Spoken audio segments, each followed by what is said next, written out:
अब है हमारे पास सेक्शन नंबर 50। ठीक है, section number 50 is about performance in manner और एट टाइम। ठीक है, अब इस सेक्शन को समझने से पहले हम पहले दो चीज़ें समझेंगे। एक होता है प्रोमिजी और एक होता है प्रोमिजर। ठीक है, जो प्रोमिजी होता है ये वो होता है जिसको उस प्रॉमिस का बेनिफिट मिलता है। ठीक है, और प्रोमिजर वो होता है जिसकी ये ड्यूटी होती है कि वो इस प्रॉमिस को उसने फुलफिल करना है। ठीक है, अब अगर प्रोमिसी जो है वो प्रोमिसर को बताता है कि टेल्स द प्रोमिसर। ठीक है, अब यहाँ पर जो प्रॉमिस ही है मतलब जिसके लिए आपने वो परफॉर्मेंस परफॉर्म करना है, वो अगर आपको बताता है कि उसकी परफॉर्मेंस का मैनर क्या है और टाइम क्या है। ठीक है, तो फिर आपने उसे उसी तरह से परफॉर्म करना है जिस तरह से प्रॉमिस ही आपको बताएगा, और उसी टाइम पे परफॉर्म करना है। अब मैनर का क्या मतलब होता है? मैनर का मतलब ये होता है कि how it should be done. ठीक है, सपोज करें कि अगर एक बंदा एक दूसरे बंदे को ये कहता है कि आप मुझे पेमेंट करेंगे बैंक के थ्रू ट्रांसफ़र करके, तो यहाँ पर उसने स्पेसिफिकली मैनर आपको बता दिया कि how the payment should be delivered. ठीक है, कि पेमेंट किस तरह से डिलीवर होनी चाहिए। अब the person who is going to receive the benefit can decide. ठीक है, देखिए प्रॉमिस ही वो होता है। हम एक एग्जांपल कर लेते हैं कि सपोज़ करें ए जो है वो प्रोमिसर है और जो बी है वो प्रोमिसी है। ठीक है, ए ने अगर बी से यानी से ये कहा है कि मैं आपको वॉच डिलीवर करूँगा, तो यहाँ पर डिलीवर करने वाला कौन होता है? प्रोमिसर, यानी जो परफॉर्म कर रहा होता है, और जो बेनिफिट रिसीव करने वाला होता है वो होता है प्रोमिसी, यानी कि वॉच रिसीव करने वाला बी। ठीक है, तो वो पर्सन जो कि बेनिफिट रिसीव कर रहा होता है वो डिसाइड करता है कि क्या मैनर होंगे और क्या टाइम होगा। ठीक है, और अगर वो अप्रूव करे या फिर अलाउ करे कि ये मैंने, और अगर वो एक सर्टेन मैनर को या फिर टाइम को डिसाइड कर ले, तो फिर वो जो परफॉर्मेंस होती है वो आपने उसे एज इट इज़ परफॉर्म करना होता है, तब जाकर वो वैलिड होता है। अब अगर ए ने प्रॉमिस किया बी से कि मैं आपको 10,000 पे करूँगा, और बी जो है वो ये कहता है कि मुझे बैंक के थ्रू ट्रांसफ़र करनी चाहिए पेमेंट। अब अगर ए जो है वो बैंक के थ्रू ट्रांसफ़र करेगा तो तभी ये परफॉर्मेंस जो है वो वैलिड होगी। अब अगर वो जाकर कैश जो है वो हाथ में डिलीवर कर देगा तो वो वैलिड नहीं होगा। ठीक है, इसी तरह हमारे पास एक और एग्जांपल है कि अगर ए जो थी उसे गुड्स, अब यहाँ ये मैनर की एग्जांपल की, अब हम टाइम की एग्जांपल करेंगे कि अगर ए जो है वो उसे गुड्स डिलीवर करनी है बी को ऑन मंडे। ठीक है, अब बी ये कहते हैं कि you can deliver them on Wednesday instead. ठीक है, अब बी ने आपको अलाउ कर दिया कि आप मंडे के बजाय आप वेडनेसडे को मुझे डिलीवर कर सकते हैं, और अगर ए जो है वो अब डिलीवर करेगा वेडनेसडे को तो ये वैलिड होगा बिकॉज बी सैंक्शनड। क्यों? क्योंकि बी ने अलाउ कर दिया। तो इसका मतलब है कि अगर प्रोमिसी ने कोई भी मैनर या फिर टाइम अगर डिसाइड किया है, ठीक है, तो फिर प्रोमिसर ने उसे उस मैनर और उस टाइम के अकॉर्डिंग परफॉर्म करना है। ठीक है, तब जाकर वो परफॉर्मेंस वैलिड होगी, अदरवाइज वो परफॉर्मेंस इनवैलिड रहती है।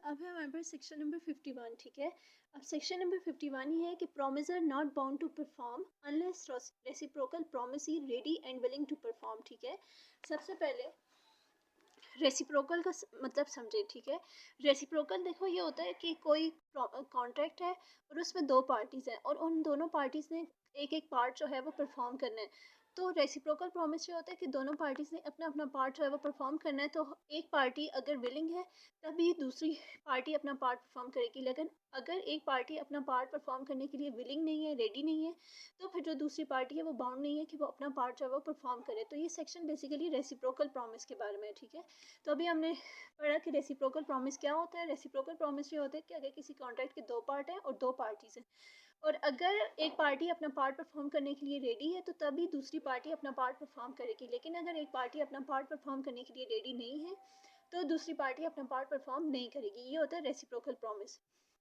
अब इसको हम समझते हैं कि if two people promise to do things at the same time, कि अगर दो लोग हैं उन्होंने प्रॉमिस किया है कि वो कोई चीज़ परफॉर्म करेंगे दोनों एट द सेम टाइम पर, दोनों दो दो पार्ट परफॉर्म करेंगे एट द सेम टाइम, लेकिन अगर एक पर्सन जो है वो उनमें से विलिंग नहीं है, is not bound to perform, लेकिन उनमें से जो पर्सन है वो बाउंड नहीं होता कि वो परफॉर्म करे अनलेस कि जो दूसरा पर्सन है वो उसे ये कहे कि मैं रेडी हूँ और विलिंग हूँ अपना पार्ट परफॉर्म करने के लिए। मतलब ये कि उनमें से कोई भी पर्सन जो है वो बाउंड नहीं होता है कि वो परफॉर्म करे जिस वक्त तक कि दूसरा पर्सन उसे ये नहीं कहेगा कि मैं अपना पार्ट परफॉर्म करने के लिए रेडी हूँ और मैं विलिंग हूँ, ठीक है। तो ये सेक्शन बेसिकली हमें बताती है कि I will do my part only, कि मैं अपना पार्ट सिर्फ उसी कंडीशन पर परफॉर्म करूँगा if you are ready to do yours, अगर आप अपना पार्ट परफॉर्म करने के लिए रेडी हो, ठीक है।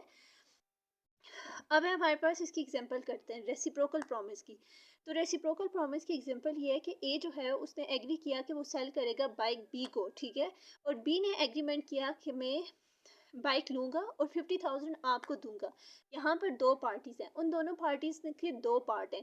एक ए का ये परफॉर्मेंस है कि वो क्या करेगा, बाइक डिलीवर करेगा। बी का ये पार्ट है कि वो क्या करेगा, 50,000 पे करेगा। सो ए मस्ट गिव द बाइक, ए को बाइक देनी चाहिए और बी को मनी पे करनी चाहिए। Both things must happen at the same time, और दोनों चीज़ें एट द सेम टाइम आपको परफॉर्म करनी चाहिए, ठीक है। यानी कि ए को eight the same time bike देनी चाहिए, बी को एट द सेम टाइम 50,000 देनी चाहिए। If B is not ready to pay, लेकिन अगर बी जो है वो कहता है कि मेरे पास पेमेंट नहीं है because I am not ready और I am not willing to pay that particular money, ठीक है, कि मैं ये पैसे देने के लिए राज़ी नहीं हूँ, ठीक है। तो फिर जो ए है, ए को भी फिर बाउंड नहीं है कि ए जो है वो अपनी बाइक दे बी को। मतलब ये कि अगर बी जो है वो पैसे नहीं दे सकता तो फिर जो ए है वो भी अपनी बाइक नहीं देगा। तो रेसिप्रोकल प्रॉमिस ये होता है कि I will do my part only if you are ready to do yours, कि मैं अपना पार्ट सिर्फ उसी वक्त परफॉर्म करूंगा जिस वक्त आप अपना पार्ट परफॉर्म करने के लिए रेडी हो। तो ये सेक्शन हमें ये कहती है कि promisor not bound to perform. अब यहाँ पर ए क्या था, प्रोमिसर था, क्योंकि उसने परफॉर्मेंस, उसने बाइक डिलीवर करनी थी। अनलेस रेसिप्रोकल प्रॉमिस ही ready and willing to perform, जिस वक्त तक कि बी उसे ये नहीं कहेगा कि मैं रेडी हूँ आपको पेमेंट करने के लिए, तब प्रॉमिसर उसे अपनी बाइक जो है वो डिलीवर करेगा। लेकिन अगर जिस वक्त तक जो प्रॉमिस ही है यानी बी उसे ये नहीं कहता कि मैं पेमेंट करने के काबिल हूँ या रेडी हूँ या विलिंग हूँ, तब तक प्रॉमिसर बाउंड नहीं है कि वो क्या करेगा, अपनी बाइक जो है वो डिलीवर करे। तो रेसिप्रोकल प्रॉमिस ये होता है, दो पार्टीज हैं, दो पार्ट हैं, उनके एक एक पार्ट उन दोनों पे डिवाइडेड है। तो जिस वक्त प्रोमिसी जो है वो अपना उसे एक प्रोमिसर को बताएगा कि मैं अपना पार्ट परफॉर्म करने के लिए रेडी हूँ, तभी प्रोमिसर अपना पार्ट परफॉर्म करेगा। अदरवाइज प्रोमिसर बाउंड नहीं है कि वो अपना पार्ट परफॉर्म करे, ठीक है। ये थी सेक्शन नंबर 51। फिर सेक्शन नंबर 52, ठीक है। Section number 52 is about order of performance of reciprocal promise, ठीक है। अब दो लोग हैं, रेसिप्रोकल प्रॉमिस फिर से समझ लेते हैं कि क्या होता है। रेसिप्रोकल प्रॉमिस ये होता है कि दो पार्टीज़ हैं, उन्होंने आपस में एक कॉन्ट्रैक्ट किया है, उस कॉन्ट्रैक्ट के दो पार्ट हैं, यानी कि एक पार्टी ए ने परफॉर्म करना है और दूसरी पार्टी बी ने परफॉर्म करना है।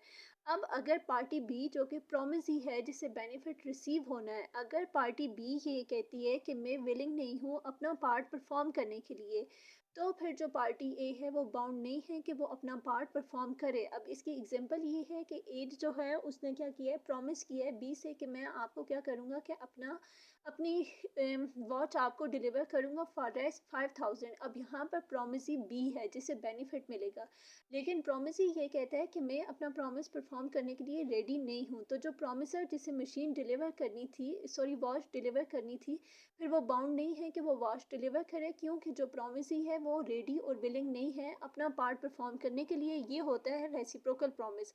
रेसिप्रोकल प्रॉमिस का मतलब होता है कि I will do my part only if A is ready to do his part, ठीक है, कि मैं अपना पार्ट उसी सूरत परफॉर्म करूँगा अगर ए अपना पार्ट जो है वो परफॉर्म करने के लिए रेडी है।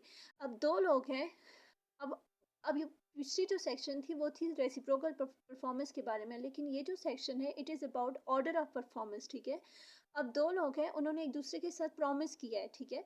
उनका आपस में प्रॉमिस जो है वो एक रेसिप्रोकल प्रॉमिस है if the contract clearly says. लेकिन अगर कॉन्ट्रैक्ट आपको क्लियरली बताता है कि कौन जो है वो फर्स्ट परफॉर्म करेगा, ठीक है, इनमें से पहले कौन परफॉर्म करेगा, दे मस्ट फॉलो डैट ऑर्डर। यानी कि अगर कॉन्ट्रैक्ट के अंदर दो पार्टीज़ ने जिस वक्त आपस में कॉन्ट्रैक्ट किया तो उन्होंने ऑर्डर उस वक्त जो है वो लिख दिया, कॉन्ट्रैक्ट के अंदर मेंशन कर दिया, तो फिर तो जो आपने कॉन्ट्रैक्ट के अंदर जो ऑर्डर मेंशन किया है आप उसी ऑर्डर को जो है वो परफॉर्म करेंगे। अब ऑर्डर का क्या मतलब है, ऑर्डर का मतलब होता है सीक्वेंस, कि कॉन्ट्रैक्ट के सीक्वेंस में परफॉर्म किया जाएगा। मतलब कि कौन पहले डिलीवर करेगा, फिर कौन पेमेंट करेगा, फिर किस तरह कॉन्ट्रैक्ट कंप्लीट होगा, ये होता है ऑर्डर, ठीक है। So they must follow that order. तो अगर तो कॉन्ट्रैक्ट के अंदर दो पार्टीज़ ने मिलकर अपने कंसेंसस से ऑर्डर लिख दिया तो फिर तो उस ऑर्डर को आपने फॉलो करना है, लेकिन अगर ऑर्डर मेंशन नहीं किया तो फिर जो हमारे पास नेचुरल ऑर्डर होता है हम उसे फॉलो करते हैं, ठीक है।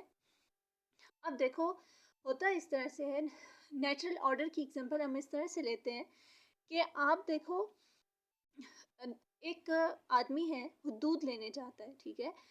वो उस शॉपकीपर को कहता है, दूध वाले को, कि मुझे इतने किलो दूध दे दो। तो जाहिर है वो पहले दूध छापर में डालेगा, फिर वो उसे देगा, यानी कि दूध उसे डिलीवर करेगा, तब बी जो है वो उसे पेमेंट करेगा, ठीक है। तो ये होता है नेचुरल ऑर्डर। लेकिन अगर ऑर्डर मेंशन है, अब देखो ए ने जो है वो घर बनाया, ठीक है, बी के लिए, और कॉन्ट्रैक्ट के अंदर मेंशन था कि जो ए है वो घर बनाना उस वक्त स्टार्ट करेगा जिस वक्त 5% उसे बी पहले एडवांस पे करेगा। तो यहाँ पर ये तो कॉन्ट्रैक्ट के अंदर ये चीज़ मेंशन है कि जो बी है उसे पहले 50% एडवांस जो है वो दे, तब जाकर वो कंस्ट्रक्शन स्टार्ट करेगा। ये तो उनके एग्रीमेंट का ऑर्डर था। लेकिन अगर ऑर्डर मेंशन नहीं है, फिर हम नेचुरल ऑर्डर को फॉलो करेंगे। अब देखो, आप एक बेकरी वाले के पास जाते हो और आप उसे ये कहते हैं कि मुझे एक केक ऑर्डर करवाना है, ठीक है। और वो केक जो है, वहाँ पर अंडरस्टूड सी बात है, अगर आपने मेंशन नहीं किया तो आप क्या करोगे, वो पहले आपको ऑर्डर देगा, ठीक है, आप चाहोगे ऑर्डर दोगे, वो केक तैयार करेगा, एंड देन आप फिर एट द एंड आप उसे क्या कर दोगे, पेमेंट करोगे। तो ये होता है हमारे पास natural order, order of performance of reciprocal promise, ठीक है। कि ऑर्डर दो तरह के होते हैं, एक वो ऑर्डर होता है जो कि आपके कॉन्ट्रैक्ट के अंदर मेंशन होता है, और एक वो होता है जो कि आप नेचुरल ऑर्डर होता है, ठीक है। तो अगर ऑर्डर जो है वो रिटन है, आपने उस ऑर्डर को फॉलो करना है। लेकिन अगर ऑर्डर जो है वो रिटन नहीं है तो फिर आपने नेचुरल नॉर्मल ऑर्डर को फॉलो करना है। एग्जांपल फिर से कर लेते हैं। ए जो है वो एग्री हुआ कि वो बिल्ड करेगा हाउस बी के लिए, ठीक है। और कॉन्ट्रैक्ट के अंदर ये मेंशन किया गया था कि जो बी है, यानी प्रोमिसी जिसका वो घर बना रहा है, वो पहले उसे 50% एडवांस पे करेगा। अब यहाँ पर ए जो है उस वो तब जाकर कंस्ट्रक्शन स्टार्ट करेगा अगर उसे बी जो है वो 50% एडवांस पहले पे करेगा। क्यों? क्योंकि ये तो उनके कॉन्ट्रैक्ट के अंदर मेंशन था, ऑर्डर था।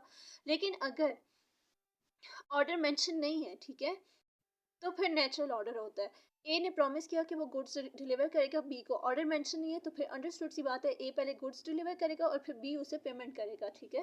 तो जो ऑर्डर ऑफ परफॉर्मेंस होता है वो दो होता है, एक नेचुरल ऑर्डर होता है और एक कौन सा ऑर्डर होता है, रिटर्न ऑर्डर, जो कि आप कॉन्ट्रैक्ट के अंदर जो पार्टीज अपने कंसेंसस से डिसाइड करती है, एक वो रिटर्न ऑर्डर होता है।